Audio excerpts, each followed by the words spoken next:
Ahora en Radio Urbano, Cristian Núñez, hombre de radio, conversa con un importante invitado en el bloque de entrevista. Una presentación de Tarapacá Smart, la articulación regional para generar ciudades inteligentes. Bien, vamos a saludar aquí en el estudio a la Seremi de Justicia, de Ministerio de Justicia y Derechos Humanos, Camila Castillo, que se encuentra con nosotros allá en el estudio. Camila, ¿qué tal? Buenos días. Buenos días, Cristian. Un gusto poder estar aquí contigo conversando nuevamente y un saludo a toda la gente que te escucha hasta ahora por Radio Cierto. Camila, la situación de la región en cuanto a materia penal, el tema de las cárceles, son varios temas que a veces la gente desconoce que están bajo el alero del Ministerio de Justicia, especialmente la institución también, el ex Sename, que hoy día tiene otro nombre que también la gente desconoce. Pero yo te decía en interno recién, cuando uno deja de escuchar ciertas problemáticas, pareciera como que estuvieran, no desaparecidas, pero por lo menos las cosas no estarían tan mal, especialmente cuando hablamos del ex Sename. Sí, tenemos la situación respecto a la infracción penal juvenil ha cambiado bastante últimamente. De hecho, es interesante igual como lo que ha sucedido respecto a la infracción penal juvenil. Nosotros hemos bajado considerablemente el número de usuarios, pero también debo ser sincera, obviamente, en que ha cambiado, obviamente, también el tipo de delito por lo que tenemos a los usuarios dentro, ¿no? Caen por delitos más graves. Por delitos más graves, y también se trata de jóvenes más cerca de los 18 años que de los 14, ¿no? En algún momento fue más cerca de los 14 por delitos quizás más simples, con bienes jurídicos protegidos menos complejos, y también que los delitos efectivamente hoy día son mayormente cometidos en banda, y no de forma colectiva y no de forma individual. Para decirlo en simple, los cabros antes caían por lanzazo, entraban a robar una casa, pero hoy día no, hoy día son parte del crimen organizado, muchos de ellos. Y ahí es donde hay que poner especial atención, ¿no? El otro día, quizás tú lo reporteaste, se detuvo a un joven de 16 años en la frontera con 9 kilos de droga. Claro. Una cantidad muy alta para un burrero, ¿no? Como los conocemos. Normalmente son cantidades de droga mucho más pequeñas. Y cuando uno conoce un poco de dónde viene esa persona, ¿no? Es un joven de 16 años, de Bolivia, de un sector rural de Cochabamba. Ahí uno logra quizás también comprender algunos fenómenos de por qué se da este delito, ¿no? Claro, él delinque sin ser delincuente en su origen, él es ocupado, es ser utilizado para esto. Así es, son adultos finalmente los que están detrás también de esta comisión de delito. Evidentemente ahí se cambia también la tipificación, que antes se nombraba a estos niños también de alguna manera como ellos causantes del delito, sino que el adulto es el causante del delito ocupando a los niños. Sí, o sea, y hay otro delito por parte también del adulto, ¿no? O sea, si bien el joven infractor de ley va a tener algún tipo de sanción y obviamente tiene que pagar la sanción y entender la gravedad del delito que comete, etcétera, también es importante para nosotros poner la reinserción en el centro, y por eso hoy día se publica esta nueva ley después de muchos años de discusión legislativa en una mejora institucional importante para nuestro país, eliminando el Sename, que sabemos que estaba completamente cuestionado. De hecho, el cuestionamiento del Sename es el que lleva adelante la ley de garantía de la niñez y esta ley de reinserción social juvenil, eliminando el Sename y creando este nuevo servicio, poniendo en el centro la reinserción. Nosotros lo hemos dicho varias veces, más reinserción y más seguridad. Si logramos que un joven pueda desistir del delito, efectivamente logramos más seguridad también para la comunidad. Y ahí va a ser muy interesante también cómo distintos actores se ponen en sintonía para poder lograr esto, porque no es una cuestión tan sencilla, ¿no? Pero necesitamos finalmente que estemos en sintonía con el Poder Judicial, con la Fiscalía, con la Defensoría Penal Pública. El tema de las cárceles también es otra situación. Vino la ministra, antes de que saliera la ministra Río de su cargo, a Iquique, y nombraba esto de que se iba a implementar una ley para liberar un poco las cárceles del país de tantos extranjeros que cumplen condenas menores por temas de droga principalmente, y liberarlos expulsando a mucha gente a sus países. Esto no se ha llevado a cabo aún porque la ley todavía no está decretada. ha avanzado considerablemente en el Congreso. Fue una discusión legislativa bien intensa.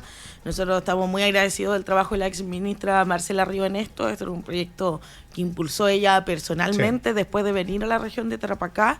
Somos la región principalmente que se vería más beneficiada con la ley de expulsiones judiciales, y que lo que buscamos es retomar una medida que existía y existió durante 10 años. Inició el 2011 y terminó en febrero del 2022, ¿no?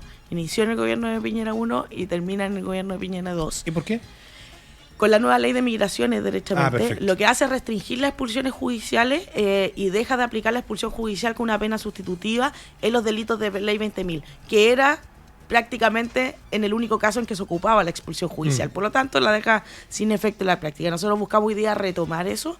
Estamos hablando de delitos de ley 20.000 con penas que no superan los 5 años, es decir, normalmente tráfico de pequeñas cantidades de droga o microtráfico derechamente. Los burreros, la gente que es utilizada para la carga de droga. Y que nosotros tenemos una gran cantidad de personas privadas de libertad por ese tipo de delitos, obviamente por nuestra zona geográfica. Logramos aprobar esto en la Cámara de Diputados y Diputadas, se despachó en sala y hoy día se encuentra en el Senado, así que a la vuelta del receso legislativo debiéramos poder verlo con suma urgencia. Claro, en la cárcel de mujeres, por ejemplo, el 90% de las mujeres que están en ese recinto son personas que han delinquido de esa manera.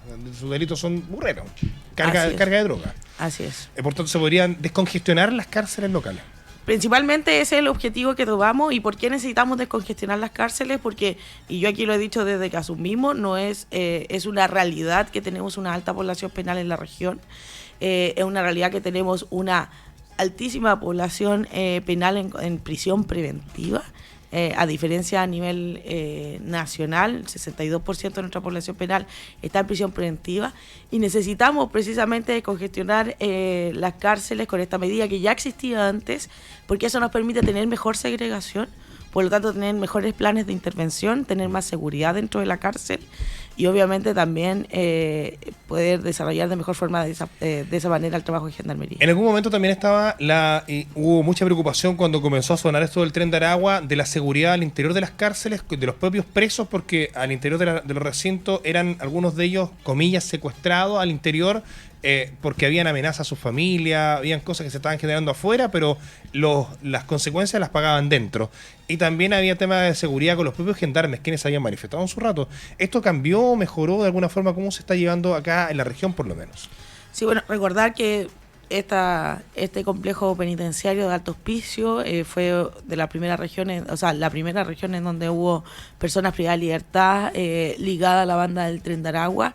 En eso Gendarmería ha hecho un trabajo de primer nivel. Hoy día, hace poco, hubo otra desarticulación de una de estas bandas y entraron 9 personas del Tren de Aragua nuevamente a la cárcel.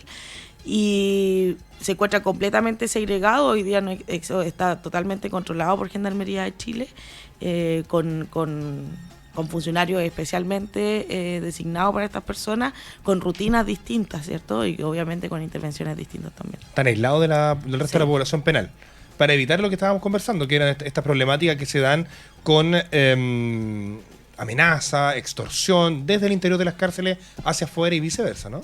Sí, bueno, son personas privadas de libertad de un perfil criminológico obviamente mucho más alto, categorizado en otro nivel de peligrosidad, ¿cierto? Y obviamente es importante cuidar, como dices tú, al resto de la población penal, a los funcionarios y sobre todo en realidad la seguridad de la cárcel. Y cuidar la seguridad de las cárceles es resguardar el Estado de Derecho en nuestro país.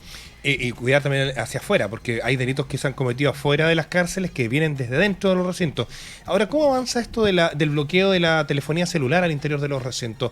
Y esto operativo importante que hubo también en su momento, y quiero destacar también el trabajo de la ministra Ríos, porque ella en su labor de ministra, ahora ex ministra, al menos hizo importante operativo en todo el país, en todos los recintos penales. ¿Acá se siguen haciendo? Sí, hace muy pocas semanas hubo otro operativo, hace 2 semanas aproximadamente, donde participó el nuevo ministro Luis Cordero junto con el subsecretario de Justicia. Estos operativos nacionales que se suman a los operativos ordinarios que tiene Gendarmería. Gendarmería tiene operativos programados semanalmente siempre y tiene operativos también por contingencia, ¿no? Por alguna denuncia, porque avisoran algún tipo de situación, etcétera. Y son una gran cantidad de operativos que se realizan. Y estos operativos nacionales, ordenados directamente por la Subsecretaría de Justicia, han traído resultados bastante importantes, ¿no? Porque también logra también la inhibición, ¿no? Cuando tenemos más operativos en las cárceles, finalmente también logra que haya una inhibición finalmente del ingreso de esos elementos prohibidos dentro de los recintos penitenciarios. Esto se suma a otras medidas de seguridad que algunas son sencillas pero de alto impacto, como por ejemplo que hoy día el ingreso de celulares a las cárceles es un delito y ya no solo es una falta penitenciaria. Esa ley salió hace muy pocos meses atrás y evidentemente eso también ayuda en la inhibición del ingreso de celulares, porque el ingreso de celulares se realiza por todo tipo de personas externas, ¿no? Siempre acá es fácil señalar con el dedo al funcionario de Gendarmería, pero acá los abogados, la visita, hasta los abogados defensores entran cosas. Muchos abogados ingresan celulares. Han sido también pillados varios de ellos. Entonces, le preguntaba yo, Seremi, conversamos con Camila Castillo, Seremi Justicia y Derechos Humanos, respecto a la esta ley de celulares o bloqueo de teléfonos celulares. ¿Eso no existe todavía acá? ¿No tenemos...? Sí, hoy día nosotros estamos haciendo gestiones con Gendarmería, evaluando ahí la posibilidad de presentar un proyecto dentro del gobierno regional. Aquí hay que recordar que el gobernador regional, y tú lo has tenido aquí en este micrófono, tiene un compromiso serio con aportar en proyectos relativos a seguridad en nuestra región. Esa voluntad política obviamente estamos muy en sintonía, así que puede haber una posibilidad por ahí, el valor igual es muy alto, ¿no? Pero puede haber una posibilidad por ahí. Una tecnología que bloquee la... Sí, que ahora existen además como no existían antes, ¿no? Porque antes el mayor problema era que el radio de bloqueo era muy amplio, hoy día eso se puede regular, o genera problemas de radiación también. Sí. Eso es una cuestión de gestión local, pero además, y dentro de los compromisos del Plan Nacional de este gran acuerdo de seguridad que se logró la semana pasada, está que las nuevas licitaciones y en los nuevos contratos se considere el bloqueo de señal telefónica. Bien. Y a propósito del acuerdo de seguridad, está dentro del marco que corresponde al Ministerio de Justicia el apoyo a las víctimas en casos de crimen o haber sido víctimas de delitos de alta connotación. Sí, es un punto importante dentro del acuerdo de seguridad y lo hemos dicho también desde hace varios meses. El Estado tiene una respuesta para las víctimas. A nosotros nos toca dar una parte de esa respuesta a las víctimas, que es a través del Centro de Atención de Víctimas, el CAVI, de la Corporación de Asistencia Judicial, que consiste principalmente en representación jurídica a través del patrocinio de una querella, que es la forma en que tiene la víctima de hacer parte del proceso, y también el apoyo psicosocial para realizar también una habilitación psicológica para poder enfrentar el juicio, ¿no? Porque el trauma que uno vive cuando ha sido víctima de un delito violento es bastante complejo y hay que abordarlo de forma multidisciplinaria. Hoy día nosotros estamos trabajando fuertemente en la creación de un nuevo Servicio Nacional de Acceso a la Justicia.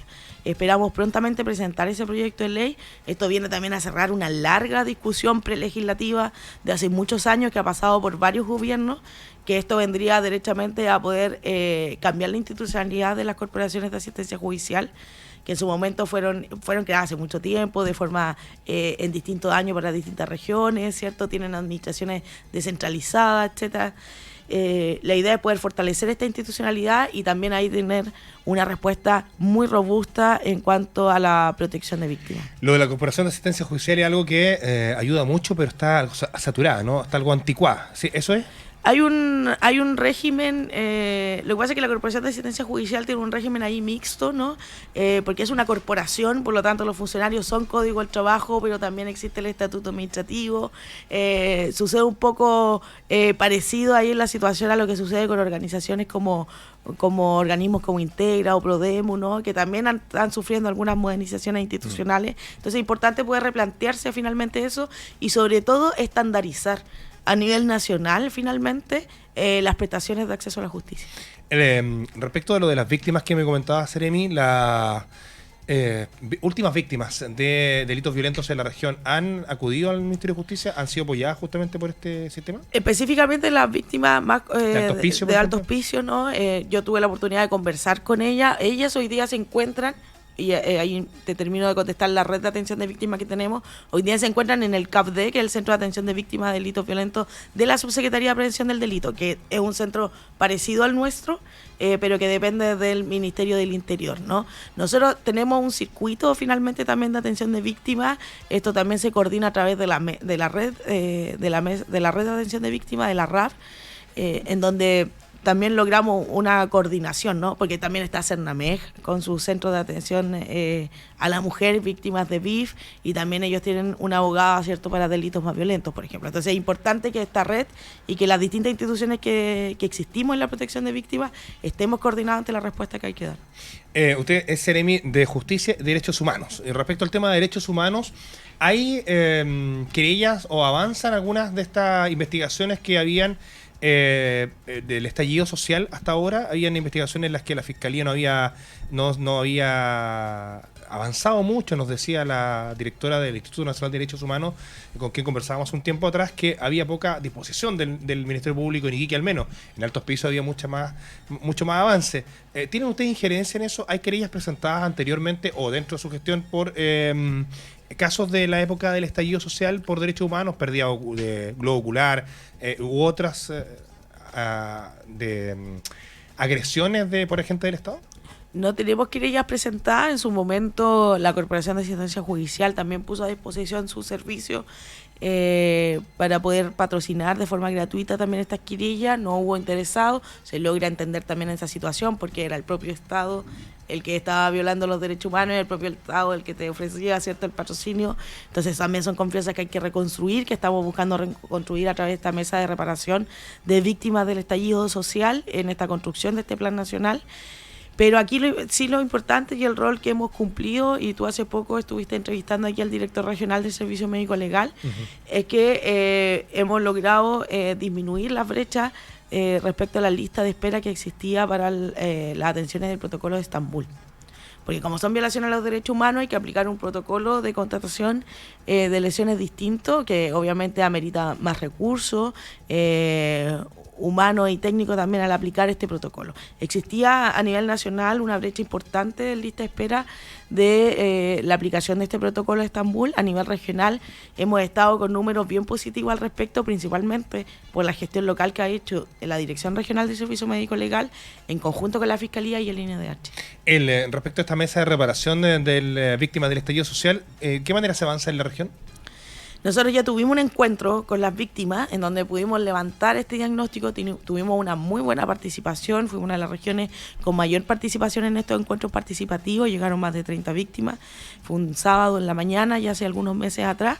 Al estar segregados, obviamente tenemos en ese caso una mayor presencia de gendarme para cuidar a una persona, a una cantidad menor de personas, ¿no?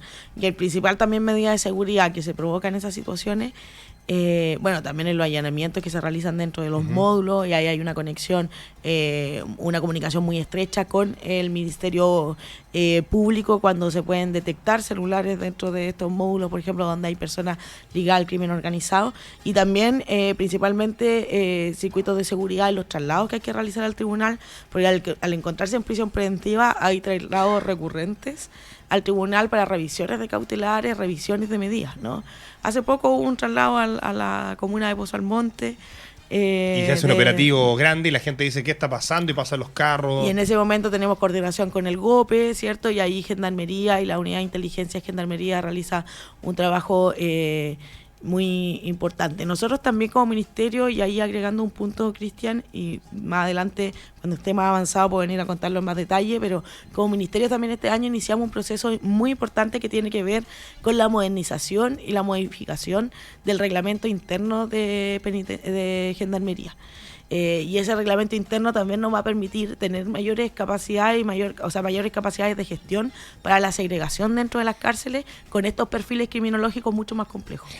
Bien, pues Camila Castillo, la Seremi de Justicia y Derechos Humanos de la región de Tarapacá, conversando con nosotros a esta hora respecto a la situación que tienen los centros penales, también la ayuda a las víctimas y otras temáticas de su cartera. Seremi, gracias por la conversación. Muchas gracias a ti, Cristian. Que esté muy bien, chao. 106.7 FM.